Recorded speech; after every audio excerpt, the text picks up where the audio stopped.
Hello dear viewer and welcome back to Alpha Cine. Oh my god, it's already episode 10. Let me quickly summarize where we stand right now. We have a Prometheum ship making Prometheum science, but not in large quantities. I have a spaceship creating a large amount of legendary materials, and these materials will then be transformed into items here on Volcanoes in this mall. A simple tungsten upcycler creates legendary tungsten. This allows me to craft legendary foundries and big mining drills. I rebuilt the entire Volcano space using a 28x28 electrical grid. I can make roundabout 9000 science packs per minute. That is without legendary productivity modules. I also completely rebuilt the Fulgora base. This new monstrosity is able to make 14,000 science per minute. I'm upcycling holmium plates with EM plants. As a result, I now have access to legendary EM plants, legendary Tesla turrets and legendary Tesla ammo. Oh, and by the way, rocket launchers look super cool on this planet. My research levels are very high as well. Mining productivity level 126, research productivity level 27, and scrap recycling productivity level 20, just to name a few. Now that I've transformed Volcanoes and Fulgora to make it ready for the Megabase, I also have to do the same thing with Gleba, Akilo and then later Nauvis. In the previous episode I already built a jelly upcycler and carbon fiber upcycling using the tool belt equipment recipe. It was necessary because I need legendary stack inserters for the Fulgora blueprint. Currently I only produce roundabout 300 science per minute here on Gleba. I need to ramp up this number way over 10,000, preferably 15,000. I want to use the legendary electrical grid for the Gleba base as well. I'm starting with a new cargo landing pad with legendary cargo base. And I've already designed the necessary sub-factories to make large amounts of science packs. This design relies on legendary biochambers, which means I need to produce legendary Biolabs. To craft them I also need legendary nutrients. I can get them from the nutrients from Yumako Mesh recipe. And for that I need legendary Yumako Mesh, the same upcycler as for the jelly upcycling. Making legendary eggs is very simple, you only need one because they multiply. All it takes is a recycler with quality modules and a bit of luck. Eventually you will get one. Let's put it into the biochamber. Now I only have to wait for the legendary nutrients to come in. Here we go. The first egg is being produced. And now I have 2 legendary eggs. The eggs will end up in this chest and from time to time I'll use circuit logic to burn them. This way I don't have to worry about them hatching and destroying my base. There's also circuit logic to only insert eggs into the biochamber down here if the necessary ingredients are already present. Here we go, the first legendary biochamber. The other problem I have to fix before mass producing the Gleba science packs is I need to farm way more fruits. In order to make this area farmable, I have to craft overgrowth soil with Biolabs from Nauvis. My cargo ship will pick up a couple of eggs. I will then import them on Gleba, put them in requester chests, and there's circuit logic to destroy eggs from time to time, to prevent them from hatching. This is basically the same logic I also use on Nauvis. I only insert eggs when there are enough materials in the assembler, and leftover eggs will be burned in a legendary heating tower. Producing enough soil will take quite a while, which means I can now focus on rebuilding the perimeter using the new grid. The new agricultural tower chunks look like this. I'm using underground belts to not block possible farming spots. Let's say goodbye to the old science production facility. After connecting the new sub-factories with belts, I started the egg production. I only activated one of the 3 egg production blocks. I'm not producing enough bioflux to utilize all 3. I need to build at least 5 additional agricultural towers farming Yumako. For the late game science pack distribution and transportation I decided to build a new spaceship. Another copy of my Strider cargo design in legendary quality. Farming more fruits will result in higher spore emissions, which is why I'm working on artillery shell range.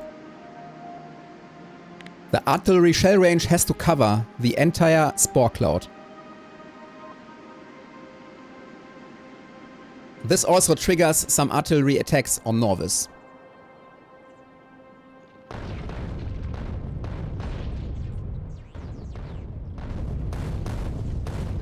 I didn't build legendary turrets yet, but I guess my normal Tesla turrets can deal with behemoth biters without any issues.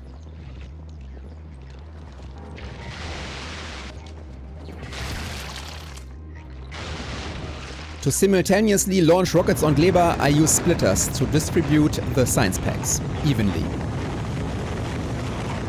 I only insert packs into the rocket silo with spoiled priority fresh first when there's an orbital request. Unfortunately, the electricity production here on Gleba doesn't fit my new grid, which is why I have to rebuild all of these heating towers, heat exchangers and turbines.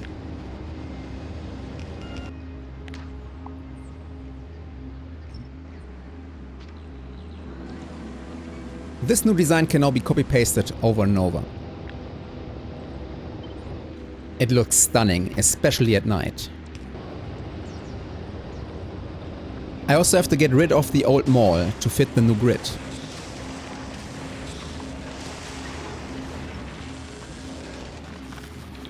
And this is the result. 4 rocket silos for space requests and a very clean looking new mall. I also moved the jelly and carbon upcycling facilities. And now that I have 5 more Yumako fields, I can build new rocket silos in legendary quality. The goal is to launch 16 rockets at once, and as you can see, I now have a new bottleneck, and that's the jelly nut production. Which is why I have to construct new jelly nut fields as well. You won't believe what just happened. On Nauvis, I depleted a copper patch. Impossible.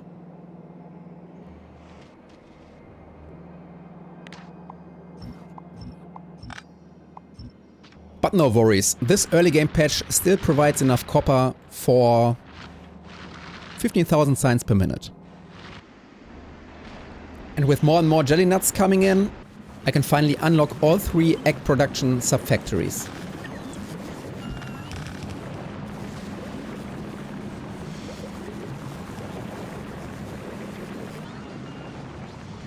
Oh, and if you're wondering about the energy consumption of my Tesla turrets, I have round about, 162, drawing 162 megawatts continuously. But that's not an issue because my legendary turbines can generate up to 1.6 gigawatts of energy. The base now produces 14k agricultural science packs per minute. I'm very satisfied with this result. So, mission accomplished. It's time to go to Akilo and build a great base there.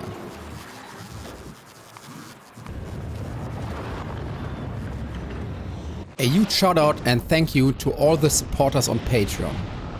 I sincerely hope that the Blueprints and Savegames meet your expectations. Okay, the first thing I want to do on Akilo is build a new cargo landing pad, using the 28×28 electrical grid, just like on the other planets. Next, deconstruct the entire base. This will take quite a while. Bots are really ineffective on Akilo. Removing all of the concrete and ice is cumbersome. Eventually I managed to get rid of the entire base. Exception is my bootstrap blueprint. It will provide heat and power indefinitely. The new base looks very similar to the old one, but the main bus is larger. And there's more space between the sub-factories because of the larger grid. The new base not only features more rocket silos, it also produces legendary lithium.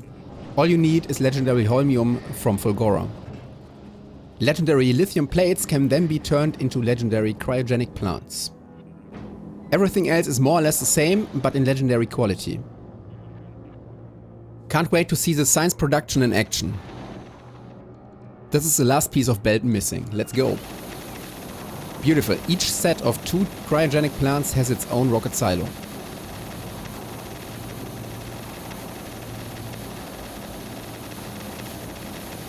Based on rate calculator, this is round about 8,000 science per minute.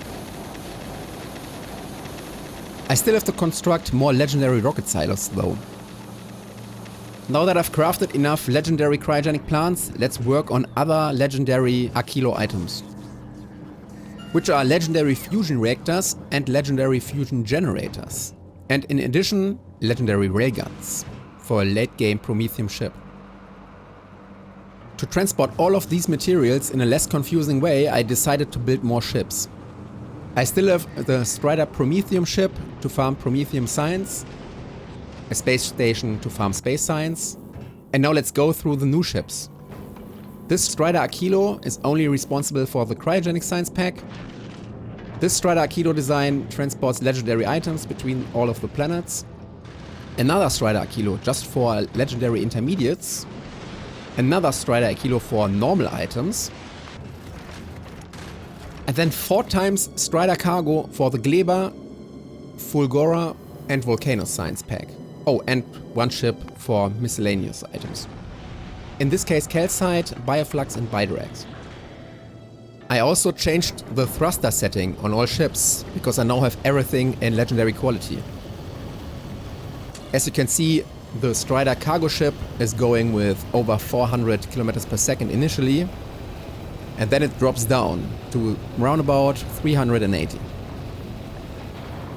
On the other hand, the Strider Akilo ships have a speed of approximately 290 km per second. I don't really trust the rocket turrets because they have a delay when firing rockets. Now that I have way higher science production on Akilo, I unfortunately run into energy problems. These 2 fusion reactors are not sufficient anymore. So let's replace them with a new and larger fusion reactor. This one is able to generate 900 megawatts without legendary quality. It really is a beautiful design, especially at night. Akilo relies on the import of rocket parts, which is why I'm now researching the rocket part productivity, and I'm already at level 13. It's a really beautiful base and it's time to leave and go to Nauvis. Goodbye Akilo, see you later.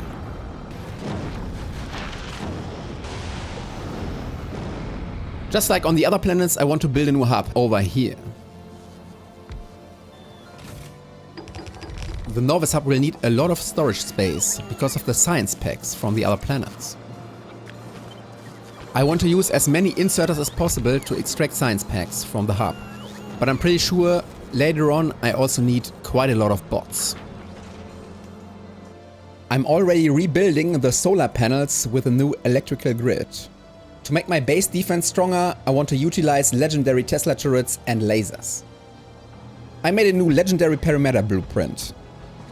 Legendary turrets are ridiculously strong, because they have such a high range. Let's test the new perimeter by shooting at biter nests. This will trigger decently sized counterattacks.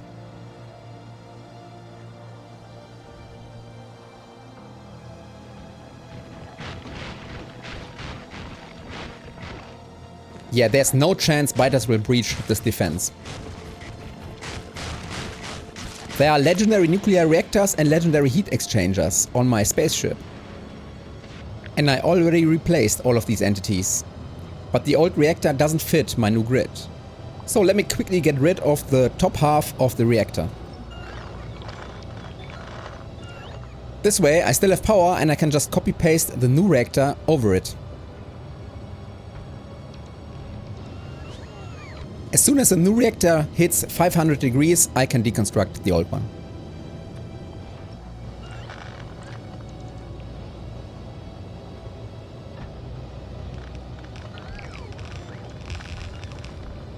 Very nice, this is 2.8 gigawatts nuclear power. The perimeter on the west and south side also has to be deconstructed.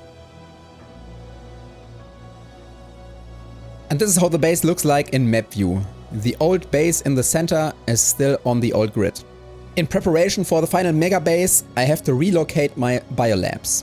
They have to go somewhere over here in the north. I made an insanely large new Biolab blueprint for the very late game. It will consume half of a stacked turbo belt of each science.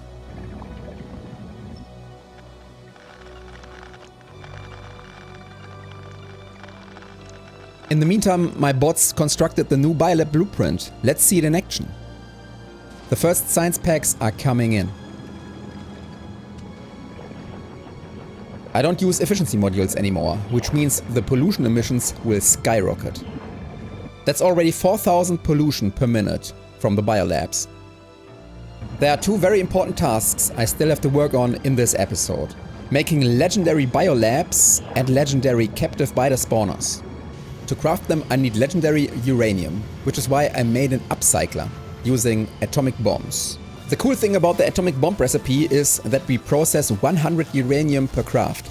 And the atomic bomb recycling recipe always yields 25 uranium. I'm already producing legendary biter eggs with a productivity module upcycling, but the quantity is not sufficient. That's why I made this new, very simple biter egg upcycling. Legendary captive biter spawners will produce biter eggs and they will just be recycled until I get legendary ones.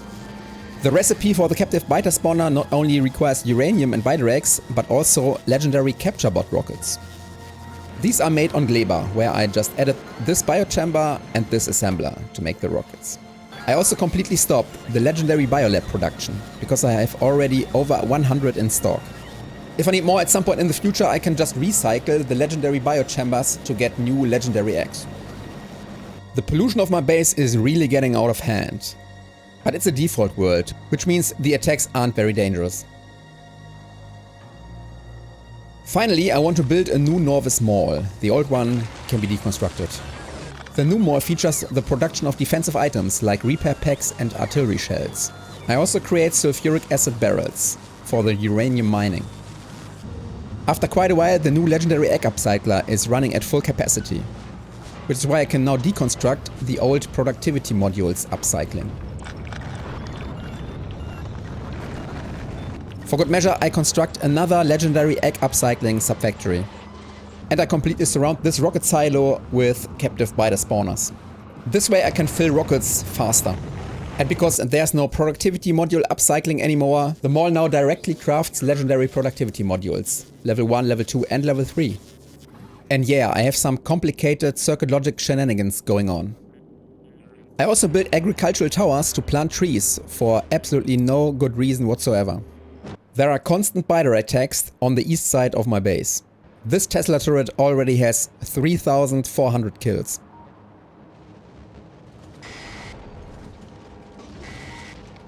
Over time I made quite a lot of legendary quantum processors on Akilo. There are 16 legendary railgun turrets waiting for the next episode. Researching insane levels of mining productivity is cool and all, but in order to research productivity I need Prometheum science. And that is very hard to come by. I have to significantly improve my Strider Prometheum ship or build multiple of these. The old Nauvis base also needs an overhaul. I can in theory research with 53k science per minute, but my base can only produce 25k. To produce 1 million effective science per minute, I need 4 fully stacked belts of science. This is what the blueprint for the red science production will look like. It's very small to be honest, but the others for the red science, military science, blue science, purple and golden science will be way larger. Dear viewer, thank you for watching and see you next time. The goal of the next episode will be to have a stable 100,000 effective science per minute research rate. Okay, thanks, bye.